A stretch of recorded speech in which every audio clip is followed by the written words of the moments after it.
Perhaps you've seen it. Maybe in a dream. A murky, forgotten land. Hello there, Sarah from 17 once again.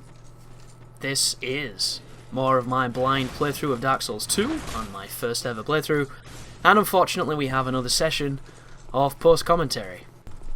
And I say unfortunately not because I don't enjoy doing it, but because there's definitely something lost in the overall presentation of a live playthrough, which I've already expressed my feelings on my own live playthroughs.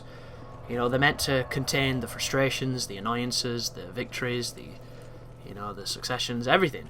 You know, from start to finish, you get it all. Some people like it, some people don't like it, but one thing you can't deny is it's consistent. And is there anything less consistent than having to go back and reappraise something? It does kill the spontaneity of it, but here we are anyway. This is the memories section of the game. We've got the giant kinship, which means we can now go and fight the last boss if we choose to. But I'm exploring to see if there are any more giants that I can go into the memories of. And I know for a cert that down here is it like the Soldier's Path? Something like that. Soldier's Field, I think it's called. And there is a tree giant thing.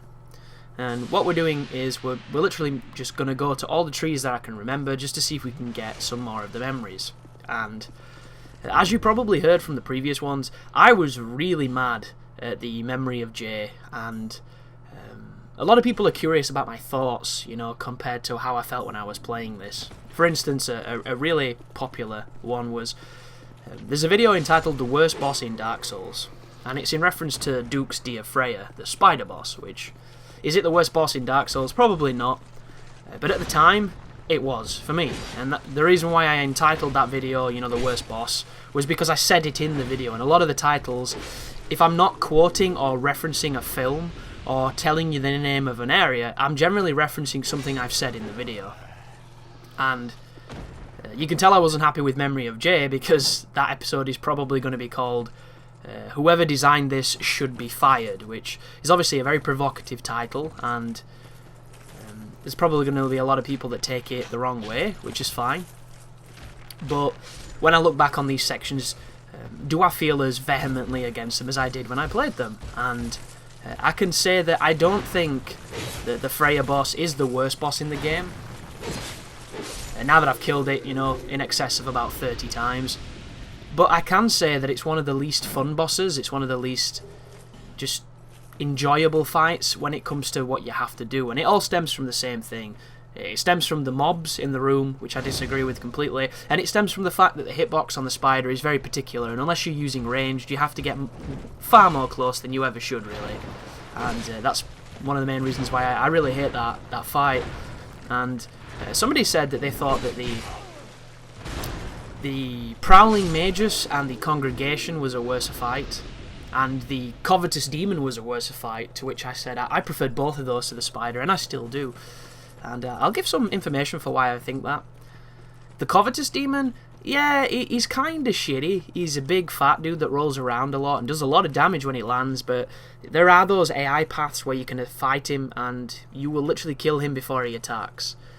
But at the same time, there are some interesting facets to that fight, because you can shoot the pots above him which feed him and distract him, and there's some variable to it, and I quite enjoy standing in, just bang in front of the boss and dodging the punches and counterattacking him and seeing if he goes to eat me.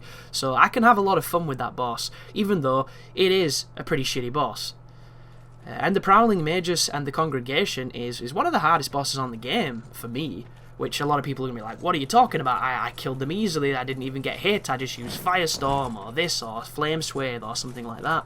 And that is true, you know, you can kill that boss so quickly, unbelievably fast. You can summon Bernhardt for them, you can do a lot of things to kill them quickly, but if you're on a build that can't, that boss becomes really interesting. And on my Soul Level 1 playthrough, I died in that room a lot. Like, they killed me about 4 or 5 times, which was more than almost any other boss on that game did, except for the Thrones, because the Thrones are just...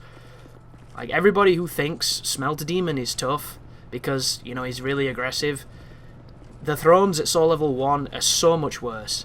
So much worse, because they never give you good opportunities to attack. And one time when they'll leave themselves open, the next time they do that, they won't. And you can never really predict it. It's such a random fight. And the hardest thing about SL1 is the rolling with with 6 adaptability. You get no iframes hardly, so the roll has to be incredibly precise, and you have to roll into the attack. You cannot roll away from it or roll anywhere near the direction of it, because it will hit you with its bullshit range, or it'll hit you with phantom range, which is even worse. So Prowling Magus definitely earned my respect on that playthrough after just, you know, completely smashing it every other time. And I really like experimenting with that boss fight. For instance, there's a miracle called Solar Peas. It might be a hex actually, but I think you can cast it with a talisman, which does massive damage to undeads. But that's the only people it damages. And you can run into the middle of that room, do Solar Peas, and do massive damage to all of them, which is kind of cool. That right there, guys, was a mistake. I didn't mean to attack him. No real excuse for attacking him either, because the 360 pad, when you put it down or when you mess with it, you don't hit people. That's just the PlayStation 3's triggers, which, don't even get me started. But we're talking to Bernhardt, as you can see.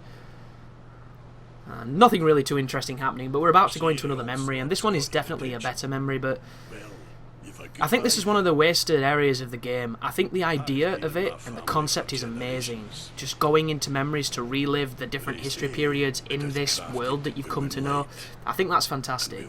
I just think what they have you doing in the memories is kind of shitty, especially considering that you've got a time limit and they have you fighting some of the hardest enemies of the game. They have the biggest life, they do the most damage. You know, the giants don't fuck about. They're harder than the giant bosses, which, you know, doesn't say much because the giant bosses are kind of lame. But still, you know, when you go and get the forbidden key down in Black Gulch and there's those 2 giants in that room, and it's a super dark room, those giants, they don't mess around. They're a really tough enemy. They've got big attacks, they've got big reach, you know, it's tough. And I don't think you really get that much of an opportunity to learn how to fight them, which is one of the biggest things that I've disagreed with the Suspicious Shadow enemy type, which is a creature that only exists in New Game Plus, and it exists nowhere else than in a boss fight, which, how the hell do you practice against an enemy that's in a boss fight? It's kind of confusing, but getting back to it anyway, the Memory of Jay, you're going to enjoy the Memory of Jay videos. We already have enjoyed them, just because there's a lot of me getting destroyed. Not quite as much as the Mirror Knight. The Mirror Knight sequence of videos was brutal. Like, I was so upset with my performance on that particular part of the game, because I'd beaten him before, but, you know, it wasn't the knight that was the problem, it was the summon, and the summon was so much stronger than it was at the E3 build. And the reason for that is quite obvious. A, because I think it had less life, and B, because I had a Pursuer's Greatsword. I fought the Mirror Knight with a boss weapon, you know. And it never even clicked that I was using the Pursuer's Greatsword until I literally read it out loud and said, wow, that's a bit of a moron moment for me. But here we are in the memory anyhow. You get to talk to Bernhardt. This is the area where if you would have summoned him for the bosses, I think you need to summon him for 3 separate bosses, he would have given me his armor and his weapon, maybe. That right there, I had no idea what just happened, but it stunned me because I didn't see anything hit me. What that was is a ballista fire. The little dudes in this area that are fighting the giants will fire ballistas at the giants, but they'll hit you. One of the things that doesn't make much sense in the memories is you aren't a giant, yet even the soldiers will attack you. And look, that's a soldier firing arrows at me. You know, there's all these giants and they're firing at me who looks almost like they do. Like, it's AI. You know, the AI on this game is incredibly aggressive, and that's the reason why these guys are attacking me, but it just doesn't make any sense. Like, why would you attack another human when you're fighting against these massive labouring giants that... Wow, look at the damage on those arrows. So, wait for the healing opportunity, get a nice heal in, and then I can push back over and kill him with the Manslayer.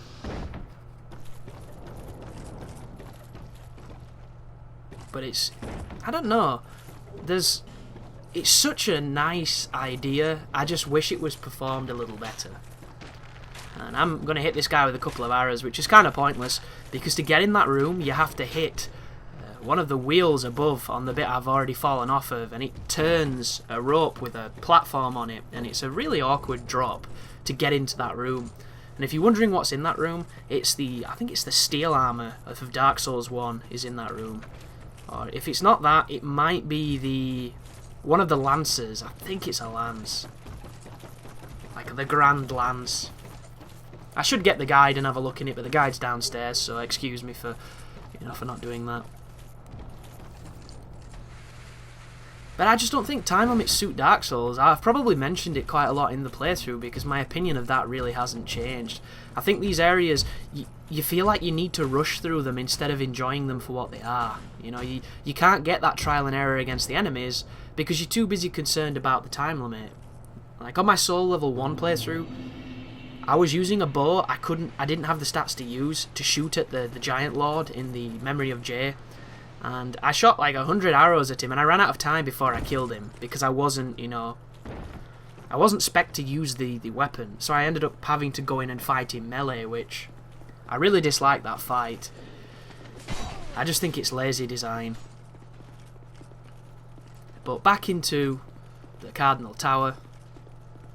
Now that we've had a go, and we've got another one of the giant souls, which is going to help us fight Vendrick, which a lot of people are looking forward to the Ancient Dragon fight and stuff like that in the blind playthrough, guys, but you already saw it. The videos of me beating them are from my playthrough. I just didn't commentate them. Like when I kill Nishandra, that is the end of this playthrough, and then it's going to be more specialised stuff. So just bear that in mind for the people wondering if they'll get extras. At the time I mentioned I might record extras, but all the extras I ended up doing went up on the channel anyway. The things like the Dark Lurker, the secret optional boss stuff. This is me going for the Divine Blessing drop because it was repopulated when I used the Bonfire ascetic, which I'm very close on this file that you're watching right now.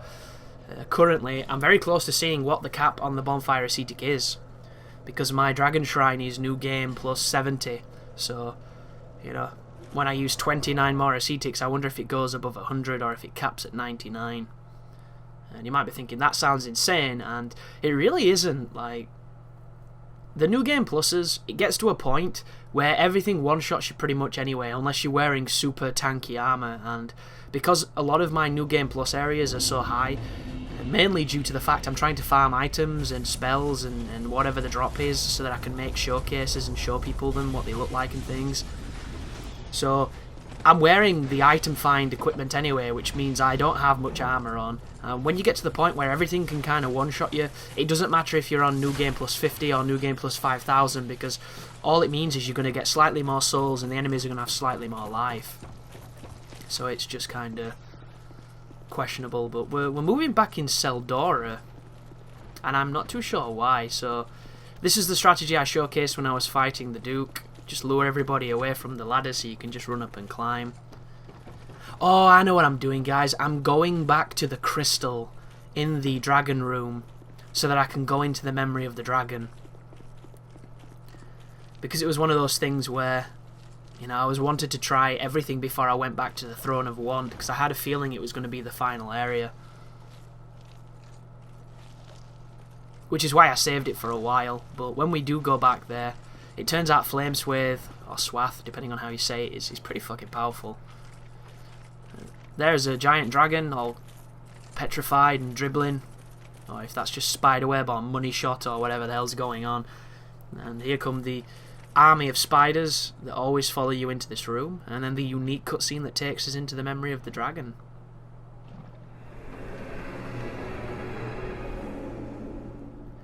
So I made a video that showed you the location of Vendrick's armor and his soul, and a lot of people misconstrued that video, one of them being Martyr's Brigade, which I found kind of disappointing.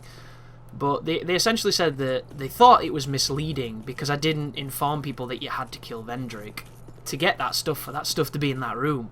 Because to me that was obvious, 99% of the time on Dark Souls you have to kill something to get its soul, so why would it not work the same with Vendrick's soul? So to me that was just redundant, but to other people, for whatever reason, they had a tougher time with it. And some person quoted this as an example of You know, you can get the Ancient Dragon Soul, but you don't have to kill the Ancient Dragon.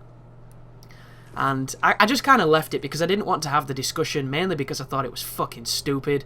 And, you know, the video, even the description, explained exactly what it was intended to be. So it was just people jumping at the gun for no real reason, and it was spearheaded by somebody who is quite well respected in the Dark Souls scene, which just, you know, I wasn't a big fan of that particular person's action because I just didn't think it was warranted at all. But he did, and whatever. But this right here, this is an Ancient Dragon Soul, but this isn't the Ancient Dragon Soul. This is a completely different dragon. You know, it makes me wonder how they can even use that as a valid argument, because we don't know that this is the Ancient Dragon. This could be one of the many Ancient Dragons. So, like, I think it was just a really bad example. And to get out of this place, you have to examine the dragon where you got the soul from, and it takes you out. But I didn't realise, so I was just kind of walking around and having a look at the atmosphere, because this place is awesome. It's got some serious ambience going on. It's got some really nice, you know, ominous music. It's just a cool place. I like this a lot. I just wish you could do stuff here. I wish there was more to it. Like, if you could invade in this place, it'd be a really good place to hold a fight club. Because that fucking bridge in Iron Keep is not. I invaded the other day. There was people holding a fight club on that bridge. Every single time I disengaged lock-on, I locked onto the fucking host. It's like, come on, dude, don't stand on the bridge when we're fighting. This is dumb. And the person I was fighting was using, like, 2 knives or something, and he was a really good player. He was spacing and dodging really well, and he beat me fair and square. It was a really fun fight. But the entire time I was fighting, every time I tried to do unlock play, and when I went back to lock-on, I was locking onto the dude stood on the bridge, and it was really winding me up. And I just don't understand why they've picked the smallest, like, thinnest and longest place you physically could to do those kind of fights, when all it does is give people with range and spells a massive advantage, because there's nowhere to run. And if you do it, like, precariously, you fall in the lava. I just think it's such a stupid place to fight. There are so many places in this game that are tailored to fighting in a duel kind of environment. Like, there's the place where you fight the pursuer, you know. There's the massive area in Aldius Keep where the dragon statue attacks you. There are so many places, and people pick a fucking bridge. I just think it's really strange. But going back into the Duke's area, I made a reference on my playthrough that this reminded me of the Duke's archives, and somebody made a joke like, you know, you see books, do libraries remind you of the archives? And it wasn't really what I meant. Books don't remind me of Duke's archives just because of books. Books remind me of books because they're books. The reason it reminded me of the archive itself is because of the way it was set up. The shelves and everything were very reminiscent of the way that they are in Duke's. So it was more a reference to that than just, you know, there's a book, you know, Duke's Archive, duh. But somebody was quick to throw in their comedic moment, and hopefully they enjoyed it. But back in Majula, not quite too sure what I'm doing or my motivations. I'm going to the hidden bonfire, where there is it Gandalf the Dark Diver? Or Grandalf, or I can't remember his fucking name.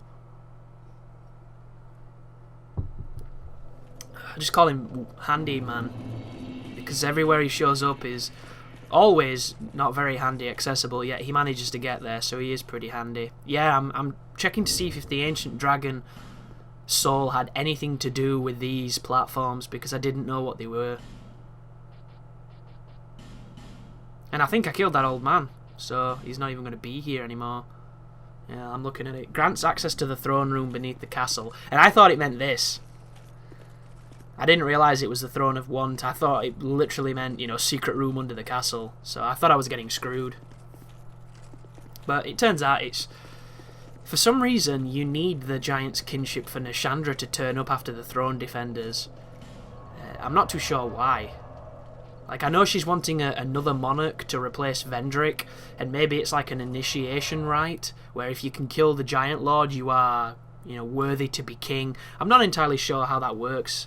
But now that we've got that stuff, we can move on towards the final 2 videos of the playthrough, and they will have live commentary, guys. So enjoy it, and I hope you've appreciated the uniqueness that is this playthrough, because you'll not see many like this on my channel, because they just don't happen that often.